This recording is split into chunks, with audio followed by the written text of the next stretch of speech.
नमस्कार दोस्तों। IPL 2025 match के दौरान सीएचके और राजस्थान का मैच खत्म हुआ तो दोनों टीमों के खिलाड़ी एक दूसरे से मिल रहे थे।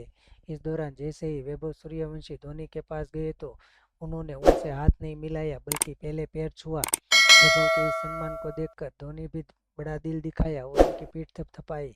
वैभव ने जिस तरह से धोनी को सम्मान दिया उसे देखकर हर कोई उनकी तारीफ कर रहा है। मैच की बात करें तो चेन्नई सुपर किंग ने पहले बल्लेबाजी करते हुए 20 ओवर में 8 विकेट खोकर 187 रन बनाए। जीत के लिए 188 रन का लक्ष्य राजस्थान रॉयल ने 17.1 ओवर में 4 विकेट खोकर हासिल कर लिया, जिसमें वैभव ने सिर्फ 27 बॉल में 53 रन बनाए। इस जीत के साथ राजस्थान रॉयल्स अब 14 मैचों में 8 अंक लेकर 10 टीमों में 9वें स्थान पर है, जबकि चेन्नई 12 मैचों में 8 अंक के साथ आखिरी स्थान पर है। खेल के अलावा धोनी और वैभव को लेकर मैच में एक गजब का सहयोग भी देखने को मिला।